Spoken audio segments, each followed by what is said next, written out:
Hello everyone, હું Mehul sir આપ સૌનું સ્વાગત કરું છું મારી ચેનલ ધ બ્રાઇટર્સમાં. તો આજના વિડીયોની અંદર આપણે બેઝિક્સ ઓફ ડિજિટલ ઇલેક્ટ્રોનિકનું ચેપ્ટર નંબર 1નો પાર્ટ 2 જોઈશું. તો આનો પહેલો એક પાર્ટ હું બનાવી દીધો છે ઓલરેડી. તો જેને પહેલાં એ ના જોયો હોય પહેલાં એ વિડીયો જોઈ લેવાનો. એની લિંક આપણે ડિસ્ક્રિપ્શનમાં નાખી દઈશું. જે લોકો ચેનલ પર નવા હોય એ ચેનલને સબસ્ક્રાઇબ કરી દે અને ખાસ નોટિફિકેશન ઓન કરી દે, કારણ કે આવા જે ઇમ્પોર્ટન્ટ જે વિડીયો હોય એ આવે તો તમને તરત ખબર પડી જાય. એક પાર્ટ આપણે બનાવી દીધો છે, બીજો પાર્ટ છે. આની અંદર આપણે ચેપ્ટર ફિનિશ કરીશું એટલે આપણે જીટીયુની એક્ઝામની અંદર 18 માર્કનો જે કન્ટેન્ટ છે એ ક્લિયર થઈ જશે. ચેપ્ટર 18 માર્કનું છે એટલે ઘણું ઇમ્પોર્ટન્ટ કહેવાય, કારણ કે 70માંથી 18 એટલે વેટેજ હેવી છે આ ચેપ્ટરનું. તો ચેપ્ટરની અંદર જે બી કન્વર્ઝન હતા કે બાઇનરી, ઓક્ટલ, ડેસિમલ એ પહેલા પાર્ટમાં આપણે કવર કરી દીધા, જેની અંદર ones complement, twos complement, nines complement, tens complement, 7, 8 એ બધા કોમ્પ્લિમેન્ટ જોયા. આ વિડીયોની અંદર આપણે હેક્સાડેસિમલથી બાઇનરીમાં, ડેસિમલમાં, ઓક્ટલમાં કઈ રીતે જવું એ જોઈ લઈશું. એના ઉપર grey code, access code, addition, subtraction એટલે બાઇનરીના સરવાળા બાદબાકી એ બધી વસ્તુનો અહીં અભ્યાસ કરાવીશ. તો વિડીયો લાસ્ટ સુધી જોવાનો છે અને મેક્સિમમ શેર કરવાનો કે જેથી તમને જે વસ્તુ આવડી જાય એ બીજા લોકોને બી આવડી જાય. વિડીયો કેવો લાગે છે તમે કોમેન્ટ સેક્શનમાં બતાવો મને, તમને સમજ પડી છે કે નહીં. અને વિડીયો જોતા હોય મતલબ ત્યારે નોટબુક અને કેલ્ક્યુલેટર જોડે લઈને બેસજો, કારણ કે હું તો કેલ્ક્યુલેટર હું તો ફોનની અંદર કરીશ, પણ તમારે બી કેલ્સીની અંદર ચેક કરવાનું છે કે જેવી રીતે સરવાળા બાદબાકી કે ગુણાકાર ભાગાકાર છે એ તમારા આવે છે કે નહીં. તો વિડીયોની અંદર જે પહેલો ટોપિક છે આપણો એ છે ડેસિમલમાંથી હેક્સાડેસિમલમાં જવાનું. તો ડેસિમલમાંથી હેક્સાડેસિમલમાં જતાં પહેલાં એક વસ્તુ યાદ કરાવી દઉં કે આપણે ડેસિમલથી જ્યારે બાઇનરીમાં જતા હતા કે ડેસિમલમાંથી ઓક્ટલમાં જતા હતા, તો બાઇનરી માટે 2 વડે ભાગતા હતા, ઓક્ટલ માટે 8 વડે ભાગતા હતા. તો અહીંયા હેક્સાડેસિમલ છે એટલે આપણે એને 16 વડે ભાગવાનું છે. તો અહીંયા સૌથી પહેલા આ રીતે બનાવી દઈએ ટેબલ. 550 લખું છું, એને મારે ભાગવાના છે 16 વડે. ચાલો હું ફોનની મદદ લઉં છું, તમારે ફોનની અંદર નથી કરવાનું, કેલ્ક્યુલેટરની અંદર જ કરવાનું, કારણ કે એક્ઝામની અંદર કેલ્ક્યુલેટર જ અલાવ છે. તો તમારે કેલ્ક્યુલેટરની પ્રેક્ટિસ કરવાની. ઓકે, ચલો 550 ને હું 16 વડે ભાગું છું તો આન્સર આવે છે 34.375. તો એ 34 અહીંયા લખી દેવાના. 0.375 છે એને આપણે 16 વડે ગુણવાના. જરા દેખજો, 0.375 ને હું 16 વડે ગુણું તો 6 જવાબ આવે છે ને અહીંયા લખી દો. બરાબર, એનો મતલબ એવો થાય છે કે 16 ને 34 વડે ગુણીને તમે એની અંદર 6 ઉમેરો તો 550 આવે. ઓકે, ચાલો પછી 16 વડે ફરી ભાગ પાડવાનો. તો ખબર કે ભાઈ 16 દુ 32 થઈ જાય તો કેટલા વધશે, તો કે 2 વધશે. તો 16 દુ 32 ને 2 34 એ બી ક્લિયર થઈ ગયા. ફરી 16 વડે ભાગ ચલાવવા જઈએ તો 16 ને 0 વડે ગુણવા પડે ને શેષ કેટલી વધી જાય, એમાં પણ 2 એવા રહી જશે. તો આપણે આ કન્વર્ઝન કરી દીધું છે. એનો મતલબ કે હવે આપણે આન્સર લખી શકીએ છીએ. આન્સર કેવી રીતે લખવાનો છે, તો અહીંયા આપ્યું હતું એ રીતે કે ભાઈ 550નો જો ડેસિમલ નંબર હોય તો એને હેક્સાડેસિમલમાં એટલે કે 16માં લખવું હોય તો નીચેથી આ રીતે લખવાનું છે 2 to 6. તો એનો આન્સર થઈ જશે 2 to 6. હવે બીજી એક વાત કે આઈધર એવું થાય. ઓકે, ચાલો અહીંયા ઉદાહરણ લઈ લઈએ. બીજું એક ઉદાહરણ લઈ લો કે માન લો મેં એવું લખું છું, અહીંયા કોઈ રેન્ડમ નંબર લઈ લઈએ 1 2 3 4. ઓકે, ચાલો 1 2 3 4 એક ડેસિમલ નંબર છે, મારે એને હેક્સામાં લઈ જવું છે. ઓકે, ચાલો 1 2 3 4 લખું અહીંયા. એને મારે પહેલા 16 વડે ડિવાઈડ કરવાના. તો 1 2 3 4 ને હું 16 વડે જ્યારે ડિવાઈડ કરું છું તો 77.125 એવું આવે છે. 77.125 એટલે અહીંયા હું 77 લખીશ, પછી 0.125 ને હું 16 વડે કરું છું તો એ બી 2 થઈ જાય છે. ઓકે, ચાલો આ બી નહીં, મારે થોડો મોટો નંબર લેવો છે. એનું કારણ તમને બતાવું કેમ એવું કરવું છે મારે. આપણને એવું ખબર છે કે 0 થી 9 સુધી આવે તો આપણે અહીંયા 0 થી 9 સુધી લખી દઈએ નંબર. પણ એવું થાય કે જ્યારે અહીંયા 10 આવે કે ભાઈ 10 વડે શેષ, બરાબર, કે એવી કોઈ કિંમત આવશે કે જેમાં આપણે એને 16 વડે મલ્ટીપ્લાય કરીએ તો 10 આવતું હોય. ઉદાહરણ તરીકે એ કોઈક નંબર મને એક્ઝેક્ટ નથી મળતો, પણ એવું માન લો કે એક કિંમત છે XYZ, એને હું 16 વડે ભાગું છું તો અહીંયા આગળ 36 એવું આવે છે, પણ અહીંયા આગળ શેષ તરીકે 11 વધે છે. બરાબર, 9 કરતા જ્યારે મોટી કિંમત આવે ત્યારે શું કરવાનું, તો 9 કરતા જો મોટી કિંમત આવે તો યાદ રાખવાનું 10 ને A વડે દર્શાવાય છે, 11 ને B વડે, 12 ને C વડે. આવી રીતે આગળ ABCD સ્ટાર્ટ થઈ જાય છે હેક્સાડેસિમલની અંદર. એટલે જો તમે ભાગતા હોય અને પછી અહીંયા શેષમાં 9 કરતા મોટી કિંમત આવે તો યાદ રાખવાનું કે ABCD થી ભાગ ચલાવવાનો છે. ચોપડી હોય તમારી પાસે કાં તો એક્ઝામના પેપર હોય એની અંદર જો આવા કન્વર્ઝન આપેલા હોય તો તમારે એની પ્રેક્ટિસ કરવાની. એના આન્સર જેમ કહું છું એમ ફોટો પાડીને ટેલિગ્રામ પર મોકલી દેવાના. જે લોકો ટેલિગ્રામમાં જોઈન ના હોય એની લિંક બી ડિસ્ક્રિપ્શનમાં નાખી દઉં છું, તેમાં ખાસ જોઈન થઈ જવાનું. ઓકે, ચાલો હવે હેક્સાડેસિમલમાંથી ડેસિમલમાં જવું હોય તો શું કરવાનું? તો ફરીવાર યાદ કરાવું કે બાઇનરી કે ઓક્ટલમાંથી જ્યારે ડેસિમલમાં જતા હતા તો બાઇનરીની અંદર હતું તો આપણે એવું કરતા હતા કે આ જે કિંમત હોય એને 2 ની ઘાતની અંદર ગુણી નાખતા હતા ને પછી એનો સરવાળો કરતા હતા. ઓક્ટલમાં હતા તો 8 વડે ગુણી નાખતા હતા, તો પછી અહીંયા હેક્સામાં છે તો એના વડે ગુણવાનું આવશે. તો સૌથી પહેલા અહીંયા આગળ 1 લખેલું છે. ઓકે, પછી અહીંયા શું લખવાનું એની વાત કરીએ. પછી પ્લસ એફ છે. ચાલો એફ એટલે શું આવશે તો આગળ જ વાત કરી, ABCD ની વાત કરી દઈએ. આગળ તો જતા જઈએ તો 13 એટલે D થઈ જશે, 14 એટલે E થઈ જશે અને 15 એટલે આવશે આપણો F. તો એનો મતલબ કે અહીંયા જે F લખેલો છે એને આપણે 15 સમજવાના છે. તો 15 ગુણ્યા અહીંયા શું લખવાનું એ બી જોઈ લઈએ. પછી પોઈન્ટ છે તો પોઈન્ટ પછી A લખેલો છે તો એની તો વાત કરી લીધી આપણે. A એટલે 10 નંબર થઈ જાય છે. તો પછી 10 ગુણ્યા શું લખવાનું એની બી વાત આપણે અહીંયા કરી લઈએ. હવે આ તો પોઈન્ટ વાળો નંબર છે, પણ આઈધર પોઈન્ટ ના હોય તો જ્યાંથી સ્ટાર્ટ થતો હોય એ જે પોઈન્ટ મતલબ F છે અહીંયા F ત્યાં 16 ની 0 ઘાત લખવાની. પછી આમ આવતા જઈએ તો એક ઘાત વધારતા જવાનું એટલે 16 ની 1 ઘાત થાય. અહીંયા એની આગળ બી કોઈક નંબર હોત, માન લો ચાલો હું એડ જ કરી દઉં છું. અહીંયા 3 એડ કરી દઉં. ઓકે, ચાલો 31F એવો નંબર હતો. તો પછી અહીંયા આગળ પ્લસ કરીએ આપણે, એમાં 3 વડે બી ગુણવાનું કોઈ પદને. તો કોના વડે ગુણવાનું? તો 3 જોડે આવશે 16 ની 2 ઘાત. આમ આવતા જાઓ એમ એક ઘાત વધારવાની, તો આમ જઈએ તો 1 ઘાત ઘટાડવાની. એનો મતલબ કે -1 ઘાત આવે. -1 એટલે કે 16 વડે ભાગવાના. ચાલો હવે શું કરવાનું? 16 નો વર્ગ 256 થઈ જાય અને 3 વડે ગુણી નાખો. 256 ગુણ્યા 3 કરું તો 768 એવો આન્સર આવે છે. કોઈની બી ઘાત મતલબ 16 એકુ 16 થઈ જશે તો અહીંયા તો 16 જ આવશે. કોઈની બી ઘાત 0 હોય જવાબ 1 થઈ જાય. 15 એકુ 15 થઈ ગયા. પ્લસ અહીંયા 16 વડે ભાગવાના છે એવું કીધું તો 10 ને હું 16 વડે ભાગી નાખું તો 0.625 એવો આન્સર આવે છે. હવે આ બધાને આપણે એડ કરી દઈએ. 0.625 plus 0.625 plus 15 plus 16 plus 768. Okay, ચલો આન્સર આવ્યો 799.625. તો એનો આન્સર આવી ગયો છે 799.625. તો આ એનો ડેસિમલ નંબર છે.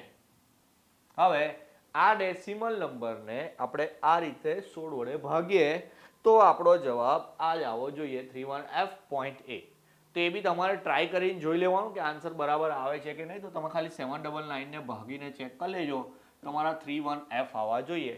તો તમને બંને કન્વર્ઝન આવડી ગયા છે. ઓકે, ચાલો નેક્સ્ટ જોઈએ. હવે નેક્સ્ટમાં છે હેક્સાડેસિમલથી બાઇનરીમાં આવવાનું.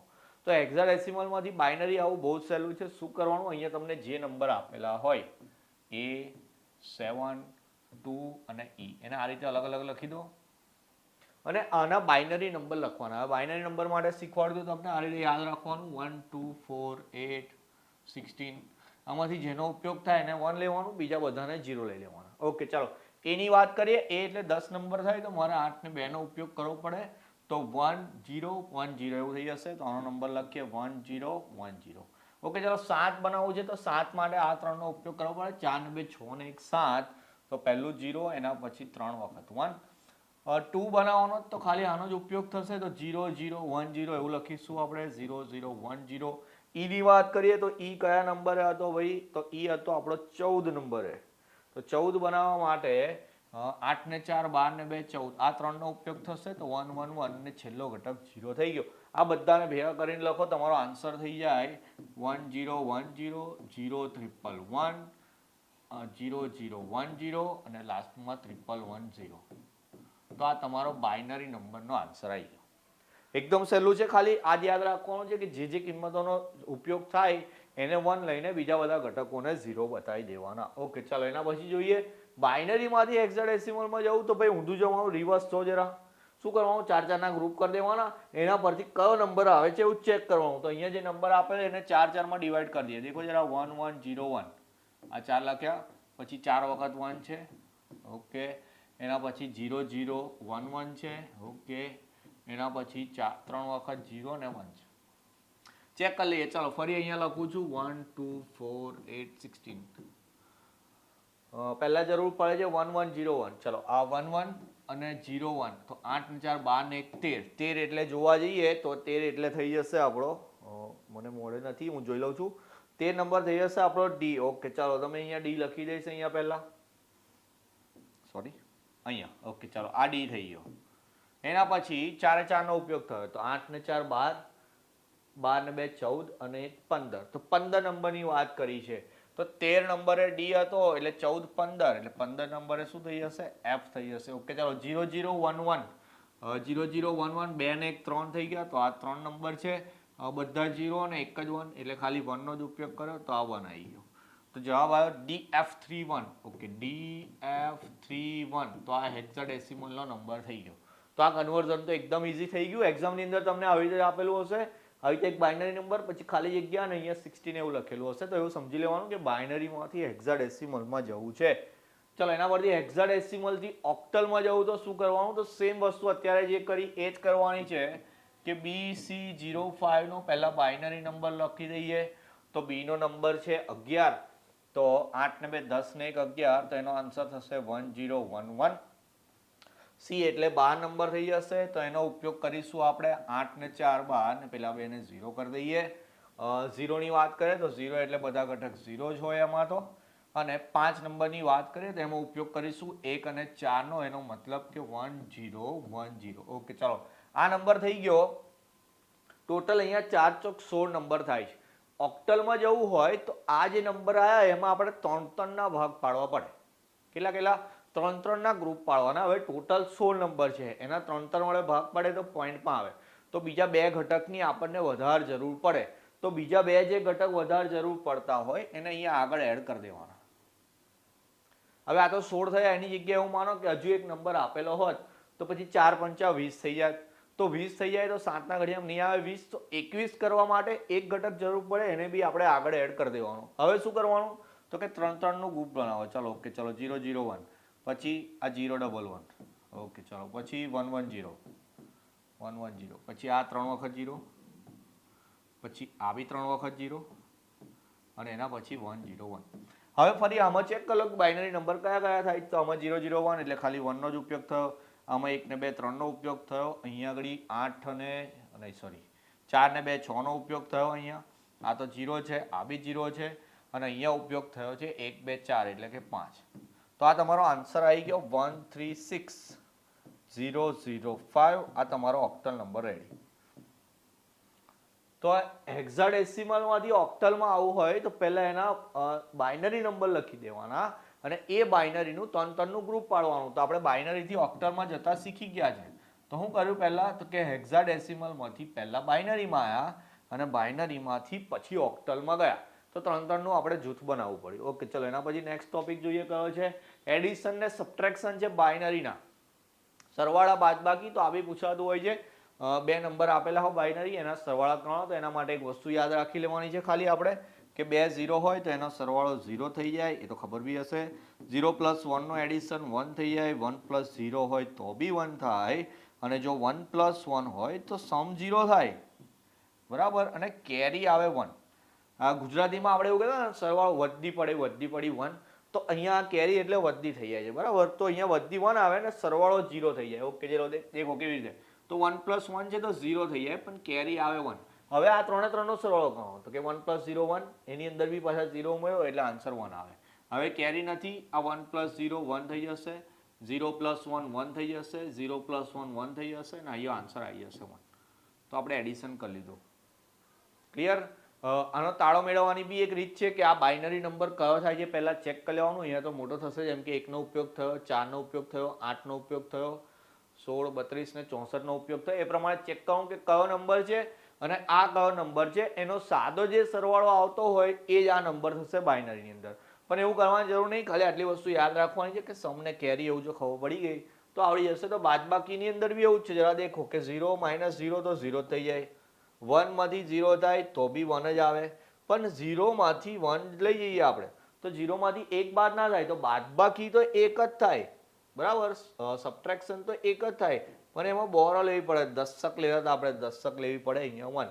અને જો 1 માંથી 1 જાય તો 0 થઈ જાય. એમાં તો કોઈ બોરો લેવાની જરૂર નથી. તો અહીંયા એક કેસમાં કેરી જનરેટ થાય છે ને અહીંયા એક કેસની અંદર બોરો જનરેટ થાય છે. દાખલાની અંદર બતાવું કેવી રીતે થાય છે જોઈ લઈએ. ચાલો 1 માંથી 0 જાય 1. હવે જો 0 માંથી 1 જાય તો આન્સર 1 આવે પણ આપણે શું લેવી પડે? બોરો લેવી પડે. ચલો હવે દેખો 1 માંથી 1 જાય 0 અને 0 માંથી 1 જાય તો 0 માંથી 1 જાય તો આન્સર તો 1 જ આવે, ફરી બોરો લેવી પડે. ઓકે ચાલો 1 માંથી 0 જાય 1 અને એ 1 માંથી 1 જાય એટલે 0. ચલો 0 માઇનસ 0 0, 1 માઇનસ 0 1 અને આ બી 1. તો આ થઈ ગયું એનું સબટ્રેક્શન બાઇનરીનું. આમાં બી તમે એ રીતે તાળો મેળવી શકો છો, પણ ખાલી આટલી વસ્તુ યાદ રાખશો તો એમાં ટાઈમ બગાડવાની જરૂર પડે નહીં. એડિશન સબટ્રેક્શન થઈ ગયું. આના તો મેક્સિમમ તમે જાતે નંબર બનાવીને બી ટ્રાય કરી શકો છો. આ બે બી હું જાતે જ બનાવેલા છે. તો તમે બી કોઈ બી જાતે રેન્ડમ નંબર લઈને સરવાળા બાદબાકી એના કરી શકો છો. જરૂરી છે કે આના પછી આપણે ગ્રે કોડ શીખવાનું છે, એ ગ્રે કોડની અંદર એડિશન સબટ્રેક્શન આવડવા જરૂરી છે. ઓકે ચાલો બાઇનરીથી ગ્રેમાં જવું અને ગ્રેમાંથી બાઇનરીમાં જવું કેવી રીતે એની વાત કરી લઈએ. તો જો બાઇનરીથી ગ્રેમાં જવું હોય, બાઇનરીમાંથી ગ્રેમાં જવું હોય તો પહેલા આ નંબર 1 એવો ને એવો લખી દેવાનો, અહીંયા જે હોય એનો એ જ. પછી આ બેનું એડિશન કરીને અહીંયા લખવાનું. જેમ કે 1 પ્લસ 0 કરીએ તો 1 થઈ જાય. ફરી આ બેનું એડિશન કરવાનું, 0 પ્લસ 0 0 થઈ જાય. 0 પ્લસ 1 કરો 1 થઈ જાય. ફરી 1 પ્લસ 0 કરીએ 1 થઈ જાય. 0 પ્લસ 1 કરો 1 થઈ જાય. અને 1 પ્લસ 1 કરીએ તો આગળ શીખવાડું કે સમ તો 0 થાય, કેરી ભલે આવતી પણ કેરીને આપણે ઇગ્નોર કરવાની છે ગ્રે કોડની અંદર. ખાલી શું કરવાનું કે જે સમ આવતા હોય એ જ લખવાના. ફરી એકવાર સમજાવી દઉં, આ પહેલા જે નંબર હોય એને બેઠો લખી દેવાનો, એના પછી આ રીતે એડિશન કરતા કરતા જવાનું. જે સમ આવે તે સમ જ લખવાના, કેરી લખવાની નથી. બીજું એક ઉદાહરણ ફટાફટ લઈ લઈએ. આ રીતે નંબર આપેલો છે, માન લો મારે એનો ગ્રે કોડ લખવો છે. ચાલો પહેલા 0 લખી દો fix. 0 plus 1 1, 1 plus 0 1, 0 plus 1 1, 1 plus 1 0 થઈ જાય, 1 પ્લસ 1 0 થઈ જાય ને 1 પ્લસ 0 થઈ જશે 1. તો આ આન્સર આવી ગયો. ચાલો ફટફટ થઈ જશે. તો હવે ગ્રેમાંથી બાઇનરીમાં હોય તો શું કરવાનું તો એ બી જોઈ લઈએ. તો ગ્રેમાંથી બાઇનરીમાં હોય તો પહેલા આ નંબર અહીંયા લખી દેવાનો, સેમ જેવું કરીએ છીએ એવું. પછી આમાં આવી રીતે ક્રોસમાં એડ કરવાનું કે 0 વત્તા 1 તો કે 1, પછી 1 પ્લસ 1 તો કે 0, 0 પ્લસ 0 0, 0 પ્લસ 1 1, 1 પ્લસ 1 0. આ રીતે એડ કરવાનું અને 0 પ્લસ 0 0. તો આ તમારો બાઇનરી નંબર આવી ગયો. ફરી એક ઉદાહરણ લઈ લઈએ. કેવું માનો કે અહીંયા આ રીતે નંબર આપેલો છે, તો પહેલા આ નંબર અહીંયા ફિક્સ લખી દેવાનો બેઠો, પછી આ રીતે ક્રોસમાં એડ કરવાનું. 1 પ્લસ 0 1, પછી 1 plus 1 0, 0 plus 0 0, 0 plus 1 1, 1 plus 1 0, 0 plus 0 0. તો આ તમારો આન્સર આવી જાય. તો ખાસ યાદ રાખવાનું છે કે ગ્રેમાંથી બાઇનરીમાં જવું હોય કે બાઇનરીથી ગ્રેમાં જવું હોય તો કઈ રીતે કન્વર્ઝન કરવાનું છે. કન્ફ્યુઝન ના થઈ જાય. એટલે બાઇનરીથી ગ્રેમાં જવા માટે ઉપર સરવાળો કરવાનો હોય અને ગ્રેમાંથી બાઇનરીમાં જવું હોય તો ક્રોસની અંદર સરવાળો કરવાનો આવશે. તો એના પછી છેલ્લો ટોપિક છે આપણો એક્સેસ 3 કોડ. તો ડેસિમલમાંથી એક્સેસમાં કેવી રીતે જવાનું અને બીજું ઉદાહરણ છે એક્સેસ 3 માંથી ડેસિમલમાં કેવી રીતે જવાનું. ઓકે ચાલો એક્સેસ 3 કોડ એટલે એક્સેસ 3 એટલે કે 3 ઉમેરવાના આવે. તો શું કરવાનું, અહીંયા તમને જે 5 2 1 નંબર આપેલો છે એની અંદર તમારે બધામાં 3 ઉમેરી દેવાના. ચલો આમાં 3 ઉમેરી દઈએ એટલે 4 થઈ જશે, આ થઈ જશે 5 અને આ થઈ જશે 8. હવે આના આ રીતે નંબર લખતા આવડે આપણને. જેમ કે 4 બનાવવા હોય તો 4 બનાવવા માટે 4 નો ઉપયોગ થાય તો 0 1 0 0. 5 બનાવવા માટે 4 નો બી ઉપયોગ થાય ને 1 નો બી ઉપયોગ થઈ જાય. 8 બનાવવા માટે ખાલી 8 નો ઉપયોગ થાય. તો આ તમારો આન્સર આવી ગયો. 1 0 0 0 1 0 1 0 1 0 0. તો આ જે તમારો છે તે એક્સેસ 3 કોડ છે. હવે ખબર પડી ગઈ. આમ રિવર્સ જવાનું આવશે. તો જો આમાં રિવર્સ જવાનું કેવી રીતે, તો કે એક્સેસ 3 કોડ આપેલો છે મને 0 0 1 0 અને 1 0 0. આમાંથી મારે મતલબ ડેસિમલ નંબરમાં જવું તો પહેલા એના નંબર ચેક કરી લઈએ. ચાલો 8 ને 4 12 નો ઉપયોગ થયો છે. અહીંયા આગળ ખાલી એક જ વપરાય એટલે 2 નો ઉપયોગ થયેલો છે અને અહીંયા આગળ 8 નો ઉપયોગ થયો છે. હવે આપણે રિવર્સ જઈએ છીએ એટલે એક્સેસ 3 માંથી ડેસિમલ તો આમ જવા માટે ઉમેર્યા હતા તો આમાંથી આપણે બાદ કરવા પડશે. લો ભાઈ 3 3 બાદ કરી દઈએ. ચલો 8 માંથી 3 જાય એટલે 5 થઈ જશે. હવે 2 માંથી 3 જાય તો જે રીતે બાદબાકી કરે સાદી આપણે એવી રીતે જ કરવાની. તો 2 માંથી 3 ના જાય તો 2 માંથી 3 ના જાય એના માટે 12 સમજવા પડે એટલે અહીંયા 9 થઈ જશે અને અહીંયા 11 કરી દઈએ તો 8 થઈ જશે. હવે 8 9 જે 5 આયા એ આપણો આન્સર આવી ગયો. બરાબર 8 9 5 એ આપણો આન્સર આવી ગયો કે ભાઈ ડેસિમલની અંદર એનો આન્સર હશે 8 9 5. 8 9 5. ઓકે તો આ રીતે કરવાનું આવે. એક મિનિટ 2ની અંદર જ્યારે આપણે ઓકે ચાલો 5ની અંદર 3 ઉમેરીશું એટલે 8 આવી જશે. 9ની અંદર 3 ઉમેરીશું તો 12 આવશે. તો 12નો નંબર તો છે નહીં, તો એના માટે અહીંયા આગળ શું લખવાનું આવશે? આઈ થિંક મારી અહીંયા મિસ્ટેક છે, હું જોઈ લઈશ. એવું હોય તો કોમેન્ટ સેક્શનની અંદર કાં તો ટેલિગ્રામની અંદર સુધારીને મૂકી દઈશ. કન્ફ્યુઝન થઈ ગયું મને ખુદને કે અહીંયા આગળ શું કરવાનું આવે, કે 2માંથી 3 બાદ કરવાના કેવી રીતે જોઈ લઈશું. પણ આપણે નેક્સ્ટમાં બાકી આ રીતે જ કન્વર્ઝન કરવાનું છે. અહીંયા સબટ્રેક્ટ કરવાના 3 અને અહીંયા આપણે એડ કરવાના હોય છે 3. તો આપણો આ છેલ્લો ટોપિક હતો એક્સેસ 3 કોડ વાળો. એના પછી તો કોઈ ટોપિક વધતો છે નહીં. તો આ ચેપ્ટરની અંદર આપણે ફરી એકવાર ફટાફટ તમને રિવાઇઝ કરાવી દઉં શું શું વસ્તુ શીખ્યા હતા. તો સૌથી પહેલાં આપણે 3 ટાઈપના કોડ શીખી ગયા. ઓકે, 4 ટાઈપના: બાઇનરી, ડેસિમલ, ઓક્ટલ ને હેક્સાડેસિમલ. એના પછી આપણે કોમ્પ્લિમેન્ટ જોયા: 1s compliment, 2s compliment, 9s compliment, 10s compliment, even 7, 8 બી જોઈ લીધા હતા. ઓકે, 7, 8 બી જોઈ લીધા હતા. ચલો, એના પછી આપણે એડિશન સબટ્રેક્શન જોયું, એટલે કે સરવાળા બાદબાકી, જે આ વિડીયોની અંદર જ આપણે જોયું. એના પછી આપણે જોયું ગ્રે કોડ, અને એના પછી જોયું આપણે એક્સેસ 3 કોડ. તો આટલી વસ્તુ છે જે ખાસ તૈયાર કરવાની છે. એમાં ગ્રે કોડની તો આઈ થિંક થિયરી બી પૂછાય છે, પણ વધારે ફોકસ કન્વર્ઝન પર કરવાનું છે. આમાંથી તમને જે બી કન્વર્ઝન ના આવડ્યા હોય એને કોમેન્ટ સેક્શનમાં લખવાનું, અને તમને જો બધી સમજ પડી ગઈ હોય, બધી રીતે તમે પ્રિપેર હોય, તો એ બી કોમેન્ટ સેક્શનમાં લખવાનું કે સર બધી વસ્તુ તૈયાર થઈ ગઈ છે. તો હવે નેક્સ્ટ ચેપ્ટર, મતલબ નેક્સ્ટ વિડીયોની અંદર આપણે ચેપ્ટર નંબર 2 સ્ટાર્ટ કરીશું. ત્યાં સુધી આટલું પાક્કું કરી દેવાનું. જે મારી મિસ્ટેક થઈ જાય એના માટે તમને હું સોરી કહી દઉં છું. પણ બધા સબ્જેક્ટ કોઈક વાર ભેગા થઈ જાય છે, તો મારાથી આવી નાની અમથી ભૂલ થઈ જતી હોય. પણ આઈ હોપ કે તમને એનાથી કોઈ પ્રોબ્લેમ છે નથી. તો નેક્સ્ટ વિડીયોની અંદર મળીશું. ત્યાં સુધી તમારું ધ્યાન રાખશો. જય હિન્દ, જય ભારત.